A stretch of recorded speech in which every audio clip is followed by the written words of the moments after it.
Friends, welcome back to দাদার school. আজকের এই ভিডিওতে আমরা শিখবো ডু ডাজ আর ডিড দিয়ে কিভাবে প্রশ্ন করব। বেসিক ইংলিশ কিভাবে শিখবো, ওই ভিডিওতে আমি তোমাদেরকে ওই প্রশ্নের উত্তর দিয়েছিলাম যে সবচেয়ে সহজ পদ্ধতিতে ইংলিশ কিভাবে শিখবো। সবচেয়ে সহজ পদ্ধতিতে ইংলিশ শেখার উপায় হচ্ছে প্রশ্ন করা শেখা। আর প্রশ্ন করা যখনই শিখতে যাব তখনও ওর বিভিন্ন ভাগ হয় যে কি দিয়ে প্রশ্ন করব। তো তার মধ্যে আমি 5টা পয়েন্ট তোমাদেরকে বলেছিলাম যে এই 5 ভাবে যদি আমরা প্রশ্ন করে শিখে যাই তাহলে আমরা ডেইলি লাইফে স্পোকেন ইংলিশ সবচেয়ে স্পিডে এবং সবচেয়ে তাড়াতাড়ি শিখতে পারবো। তার মধ্যে 1 নাম্বার বলতে পারো যে 5টা পয়েন্টের মধ্যে ফার্স্ট যে পয়েন্ট ওইটা নিয়ে আজকের ক্লাস, যে ডু ডাজ আর ডিড দিয়ে কিভাবে প্রশ্ন করব। এটার দুটো পার্ট হবে, যে শুধুমাত্র ডু ডাজ ডিড মানে শুধু ডু ডাজ ডিড দিয়ে যখন প্রশ্ন করবো তার উত্তর হ্যাঁ বা না আসবে। আমি বলেছিলাম যে দু রকমে আমরা প্রশ্ন করি, এক ধরনের প্রশ্নের উত্তর শুধু হ্যাঁ বা না হয়, ঠিক আছে, ওটা প্রাইমারি হেল্পিং ভার্ব দিয়ে আমরা প্রশ্ন করি। আরেকটা প্রশ্নের উত্তরে আমাদের কিছু বলতে হয়, যেরকম তুমি কি ভাত খেয়েছো, তোমরা কি মাছ খাও, তোমরা কি ফুটবল খেলো। এই প্রশ্নের উত্তরগুলো হ্যাঁ বা নাতে আসবে, এতটুকু বললেই হয়, হ্যাঁ বা না, ইয়েস বা না। তো এরকম ধরনের প্রশ্নগুলো আমরা করব ডু ডাজ আর ডিড দিয়ে। আর যখনই হ্যাঁ না থেকে অনেক বেশি কিছু জানতে চাইবো, মানে তোমরা কি খাও, তোমরা কি খেলতে পছন্দ করো, তোমরা কোথায় যেতে পছন্দ করো, তো উত্তর জানতে চাইছি, তখনই আমরা ডু ডাজ ডিড এর সাথে WH ফর্ম লাগাইয়া প্রশ্নটা বানাতে হবে। তো এটা হচ্ছে এই টোটাল প্রসিজারটা হচ্ছে 1 নাম্বার, ঠিক আছে। তারপরে হ্যাভ হ্যাজ দিয়ে প্রশ্ন হবে, am is are was were দিয়ে প্রশ্ন হবে, আর মোডাস দিয়ে প্রশ্ন হবে। এই 4 রকমের প্রশ্ন, আর সাথে WH কোশ্চেন কিভাবে করবো এই সবগুলোর সাথে। এই হচ্ছে টোটাল 5 রকমের। আজকের ভিডিওতে আমরা দেখছি যে ডু ডাজ ডিড দিয়ে কখন কখন আমরা প্রশ্ন করি। শুধু সিচুয়েশন গুলো সুন্দর করে মনে রাখবে যে এই সিচুয়েশনে আমরা এভাবে বলতে পারি। এবং কেউ যদি আমাদেরকে বলে তাহলে পজিটিভ উত্তর কিভাবে দেবো, যেরকম তুমি কি ইংরেজি জানো, আমি বলছি তোমাকে তুমি কি ইংরেজি জানো, তো তুমি হয় হ্যাঁ বলবে বা না বলবে। তো হ্যাঁ আমি ইংরেজি জানি, এবার যদি আমরা ফর্মালি মানে ভালো করে উত্তর দিতে চাই তাহলে পুরো বলবো হ্যাঁ আমি ইংরেজি জানি, বা না আমি ইংরেজি জানি না, কিন্তু উত্তর তো এতটুকুই, হ্যাঁ বা না। তো এরকম ধরনের প্রশ্নগুলো ডু ডাজ আর ডিড দিয়ে হয়। শুরুতে ডু বা ডাজ বা ডিড বসবে। এবার এসব কোথায় ডু ডাজ বসবে আর কোথায় ডিড বসবে সেটা ভালো করে দেখি। তো তুমি কি ইংরেজি জানো, ডু ইউ নো ইংলিশ, ঠিক আছে। এবার এর উত্তর পজিটিভ বা নেগেটিভ হতে পারে। আজকে এই স্লাইডটাতে আমরা 3টা ভার্ব নিয়ে খেলবো, সেটা হচ্ছে নো, ইট আর স্পিক। আর আস্তে আস্তে দেখবো যে এই 3টা ভার্বের V1 V2 আর V5 ফর্ম কি হয়, কারণ ডু ডাজ ডিড দিয়ে যখনই আমরা সেন্টেন্স বানাতে যাবো এই 3টা ফর্মের মধ্যে যে কোনো একটা দরকার পড়বে। সো তুমি কি ইংরেজি জানো, ডু ইউ নো ইংলিশ, এখানে V1ই বসেছে। কেন বসেছে? কারণ তুমি কি ইংরেজি জানো মানে তোমার হ্যাবিটের ব্যাপারে, তোমার এবিলিটির ব্যাপারে আমি জানতে চাইছি।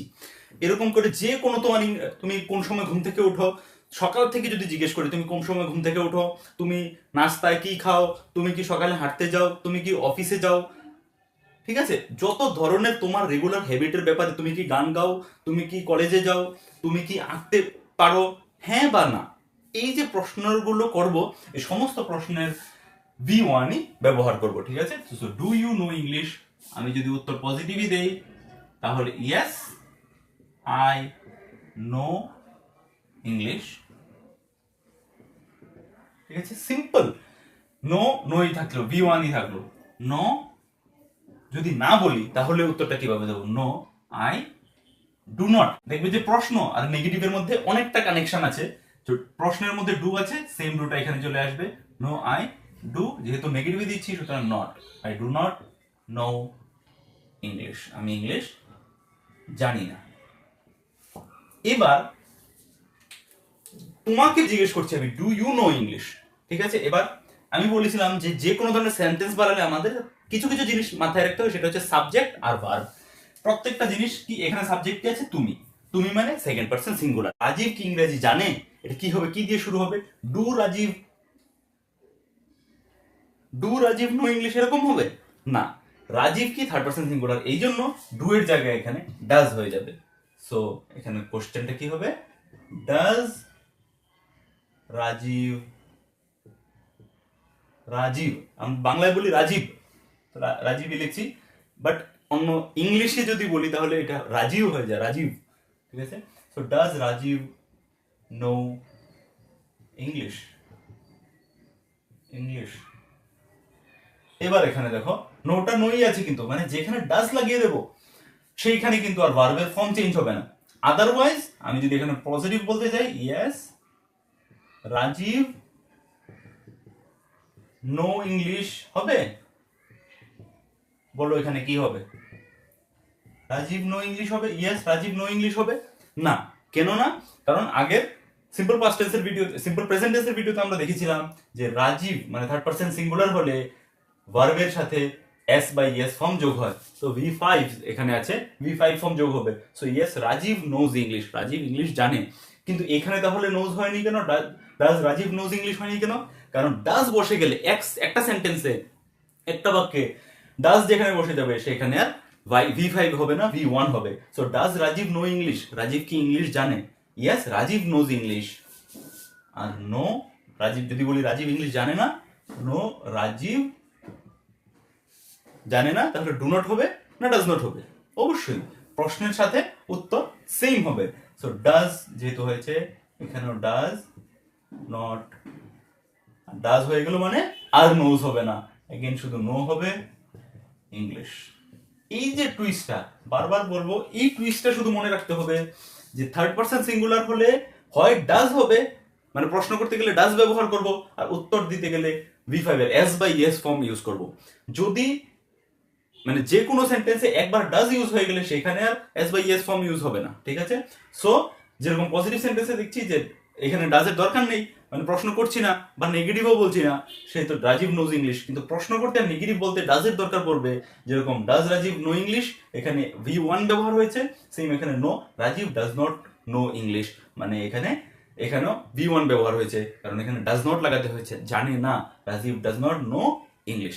সেকেন্ড সেন্টেন্স দেখি, তোমরা কি মাছ খাও? এবার তোমরা, তুমিও ইউ, ইংরেজিতে তোমরাও ইউ। এবার তোমরা যে সাবজেক্টটা, এটাও কিন্তু second person plural, so do হবে, ডু ইউ খাও মানে eat fish, do you eat fish. তোমরা কি মাছ খাও? Do you eat fish. এটা যদি পজিটিভ উত্তর দিই ইয়েস, উই, আমাদেরকে জিজ্ঞেস করলো তোমরা কি মাছ খাও, তো আমি উত্তর দেবো ইয়েস, আমরা মাছ খাই, উই ইট ফিশ, আমরা মাছ খাই। আর যদি নেগেটিভ হয় কি হবে? We know, we do not eat fish. তোমাদের আজকের ভিডিও, এই ভিডিওটাতে নো, ইট, স্পিক এই তিনটা দিয়ে বানাচ্ছি।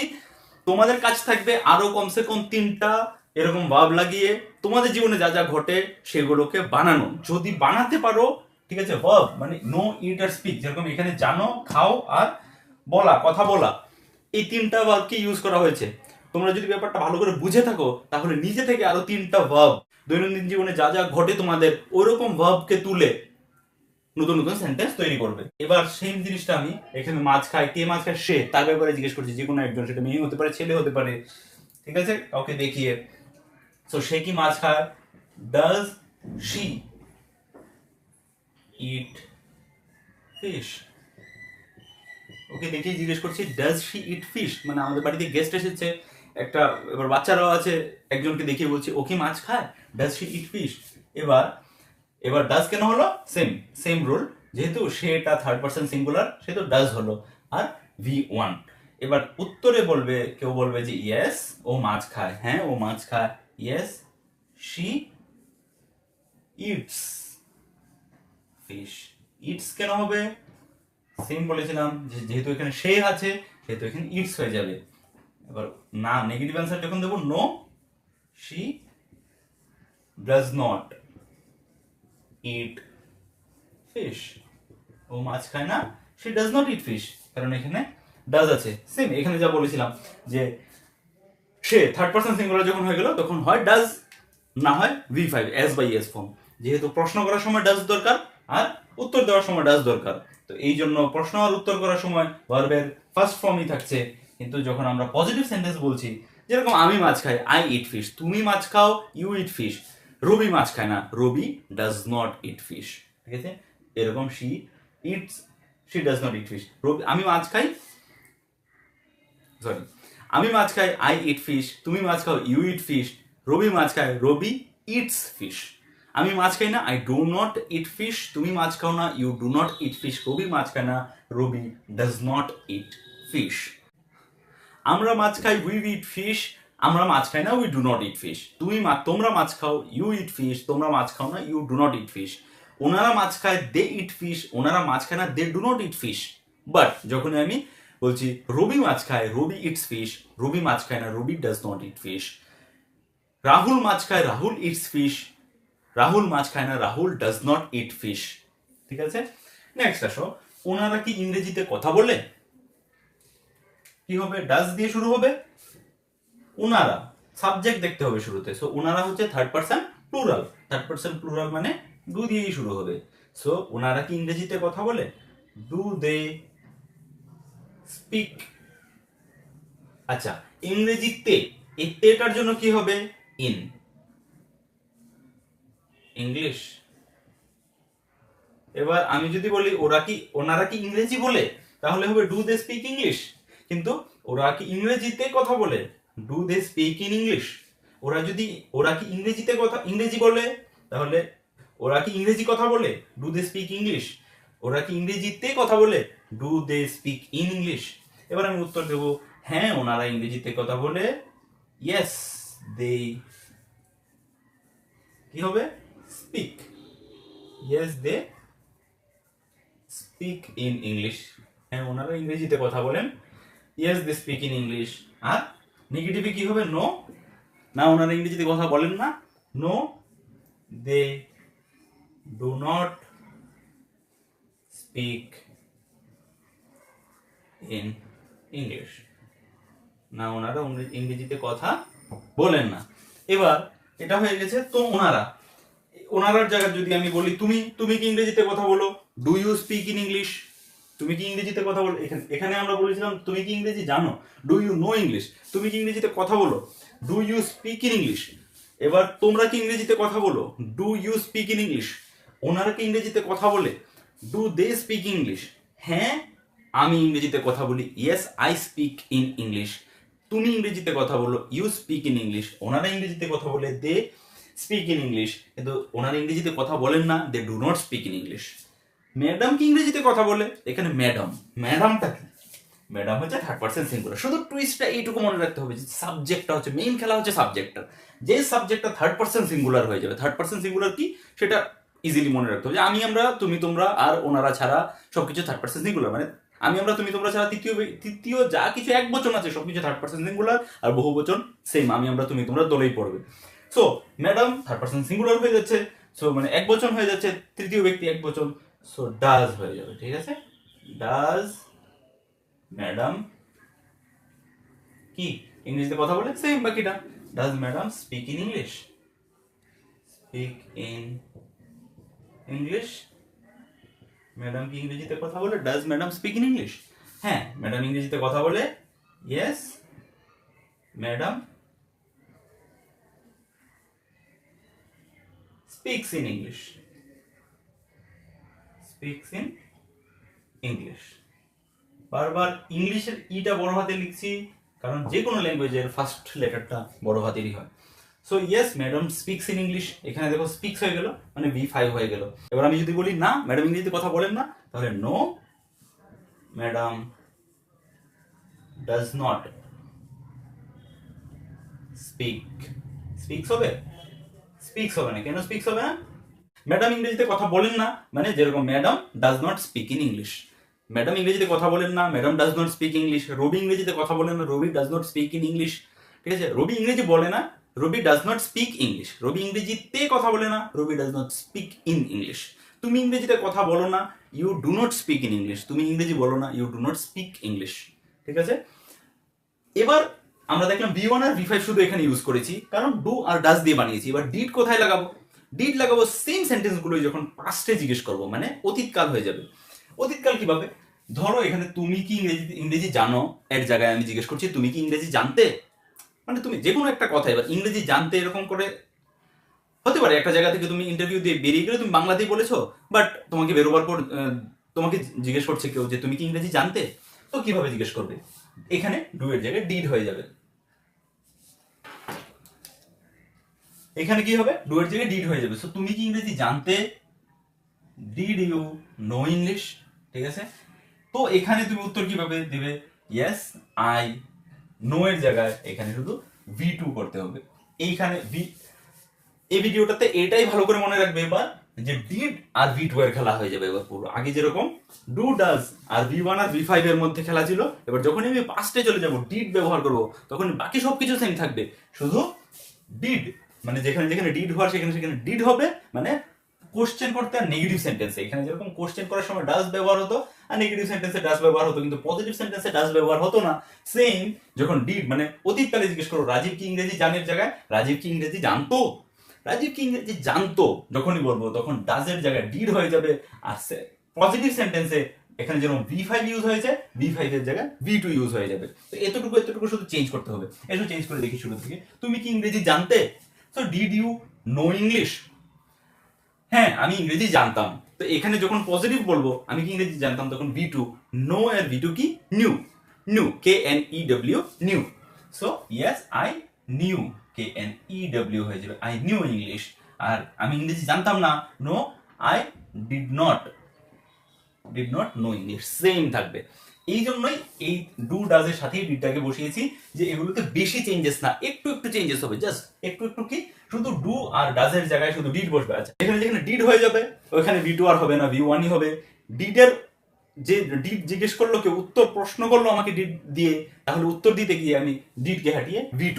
তো এদের মধ্যে যে পরস্পরের সম্পর্কটা মনে রাখতে হবে, যে ডিড আর V2 কোনো সময় একসাথে ব্যবহার হবে না, ডিড আর V1 একসাথে ব্যবহার হবে, কিন্তু ডিড দিয়ে প্রশ্নের উত্তরে V2 ব্যবহার হবে সবসময়, ডিড দিয়ে প্রশ্ন করার উত্তরে V2 ব্যবহার হবে সবসময়। Mind it. আরেকবার বলছি, ডিড আর V2 একসাথে কোনোদিনও ব্যবহার হবে না, ডিড আর V1 ব্যবহার হবে সবসময়, কিন্তু ডিড দিয়ে প্রশ্ন করলে মানে ডিড আর V1 দিয়ে যখন প্রশ্নটা হবে তার উত্তরে, পজিটিভ উত্তরে V2 হবে, আর নেগেটিভ উত্তরে ডিডই হবে, ডিড নট হবে আর কি, ব্যাস।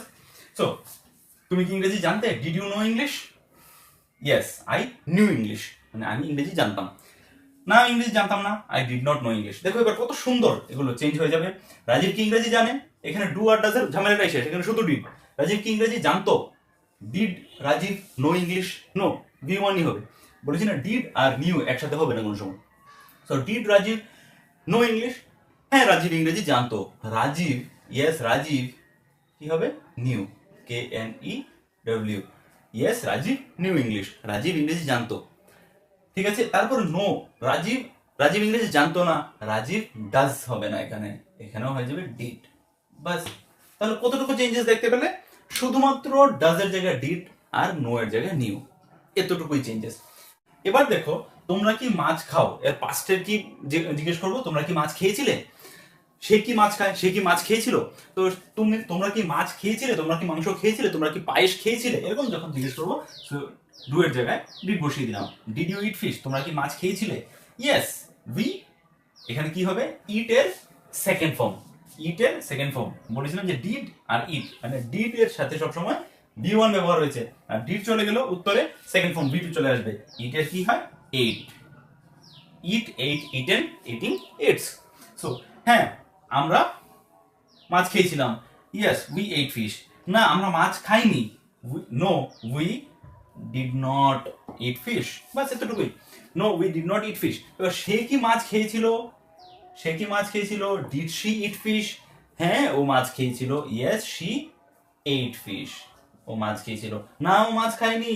She did not eat fish, ও মাছ খায়নি, ও মাছ খায়নি, she did not eat fish. ঠিক আছে, নেক্সট, ওনারা কি ইংরেজিতে কথা বলে? ডিড। এবার এর পাস কিভাবে জিজ্ঞেস করবো? ওনারা কি ইংরেজিতে কথা বলেছিল, মানে ক্লাস চলে গেলো বা কোনো গেস্ট এসেছিল, ওরা চলে গেছে, তো আমরা জিজ্ঞেস করি যে ওনারা কি ইংরেজিতে কথা বলেছিল? Did they speak in English? Yes they speak. এর সেকেন্ড ফর্ম কি? Speak, spoke, speak, spoke, spoken, speaking, speaks. তাহলে সেকেন্ড ফর্ম হচ্ছে spoke, speak, spoke. So yes they spoke in English, no they did not speak in English. Did বসে গেল মানে V1, did বসে গেল মানে V1। So did they speak in English? Yes they spoke in English, no they did not speak in English. বাস এতটুকু মনে রাখতে হবে যে না, ওরা ইংরেজিতে কথা বলেনি, তো এখানে V2 লাগিয়েছি। ঠিক আছে, ম্যাডাম কি ইংরেজিতে কথা বলেন? এখানে মজার বিষয় ওইটাই যে ডু আর ডাজের ঝামেলাটা শেষ, যখনই পাস্টের ব্যাপারে জিজ্ঞেস করছি দুই ক্ষেত্রেই শুধু ডিড লাগছে। ম্যাডাম কি ইংরেজিতে কথা বলে? এখানে যেমন ওনারা কি ইংরেজিতে কথা বলে, ডু দে স্পিক ইংলিশ ছিল, আর ম্যাডাম কি ইংরেজিতে কথা বলে, does madam speak in English ছিল। ঠিক আছে? কিন্তু এখানে যখন পাস্টের কথা জিজ্ঞেস করছি, ওনারা কি ইংরেজিতে কথা বলেছিল? Did they speak in English? Madam কি ইংরেজিতে কথা বলেছিল? Did madam speak in English? ঠিক আছে, হ্যাঁ ম্যাডাম ইংরেজিতে কথা বলেছিল। Yes madam spoke in English. এটাই মনে রাখতে হবে, শুধু পাস্ট ফর্ম, V2 ফর্ম। ঠিক আছে, না ম্যাডাম ইংরেজিতে কথা বলিনি, নো ম্যাডাম ডিড নট, এটা মনে দেখা যাচ্ছে না এই লাইনে, তো আমি বলে দিচ্ছি না ম্যাডাম ইংরেজিতে কথা বলিনি, no madam did not speak in English. ঠিক আছে, তাহলে আশা করি কনসেপ্টটা পুরোপুরি বুঝতে পেরেছো। শুধু কনসেপ্টটা বুঝলেই হবে না, যদি চাও এই জিনিসগুলো কাজে লাগুক আর দৈনন্দিন জীবনে তোমরা এর ব্যবহার করে স্পোকেন ইংলিশে ইমপ্রুভ করবে, তাহলে আমি তো মাত্র এখানে 3টা ভার্ব নিয়ে আলোচনা করেছি। তোমরা ভার্ব লিস্ট থেকে আরো প্রচুর ভার্ব পেয়ে যাবে, আমি প্রচুর ভার্ব দিয়ে রেখেছি ভার্ব লিস্টে, regular verb list, irregular verb list, ওইখান থেকে ভার্ব নাও বা নিজের থেকে চিন্তা করো যে আর কি কি, মানে জানা, খাওয়া আর বলা ছাড়া আর কি কি, যেরকম পড়া, স্টাডি, খেলা, প্লে, সাঁতার কাটা, সুইম, গাড়ি চালানো, ড্রাইভ। ঠিক আছে, এরকম বিভিন্ন ধরনের ভার্ব আছে, যে ভার্বগুলোকে নিয়ে সেম সেন্টেন্স আবার বানাও। যদি কেউ একদম বেসিক লেভেলে থাকো, লিখে লিখে সেন্টেন্সগুলো বানাও। যদি কেউ ইন্টারমিডিয়েট লেভেলে থাকো, তাহলে বলে বলে হলেও সেন্টেন্সগুলো বানাও। একবার কনসেপ্ট যখন ক্লিয়ার হয়ে যাবে, বারবার একটা কথা বলি, মুখস্থ করার কিচ্ছু নেই। স্পোকেন ইংলিশ যতই লোকে বলুক যে লজ্জা করা ছেড়ে দাও, তাহলে স্পোকেন ইংলিশ চলে আসবো, আমি এই জিনিসটাকে মানি না। আমি মানি যে যতদিন অব্দি কনসেপ্ট ক্লিয়ার না হবে, ততদিন আমাদের ভয় কাটবে না, ভয় না কাটলে আমরা স্পোকেন ইংলিশে কথা বলতে পারবো না। তাহলে যদি স্পোকেন ইংলিশ মানে ইংরেজিতে কথা বলতে হয়, স্পোকেন ইংলিশ আয়ত্ত করতে হয়, তাহলে বেসিক ইংলিশ কি সেটা বোঝা খুব দরকার। আর সেটা যদি টোটাল বুঝতে পারো, চাও যে বেসিক ইংলিশের পুরো দায়রা কতটা বাউন্ডারি কি কি শিখতে হয়, তাহলে বেসিক ইংলিশের ভিডিওটা অবশ্যই দেখো, যে কিভাবে বেসিক ইংলিশ শিখবো। আজকের ভিডিওটা হেল্পফুল মনে হলে অবশ্যই একটা লাইক করবে, আর ম্যাক্সিমাম বন্ধুদের সাথে শেয়ার করবে। তোমাদের মূল্যবান সময় দেওয়ার জন্য অনেক অনেক ধন্যবাদ। দাদার স্কুলকে সাবস্ক্রাইব না করতে থাকলে এখনই সাবস্ক্রাইব করে নাও, নিজে বেল বাটনটাকে হিট করে দেবে, তাহলে নেক্সট ভিডিওটা সবার আগে তুমি দেখতে পারবে। ততক্ষণের জন্য take care and keep learning.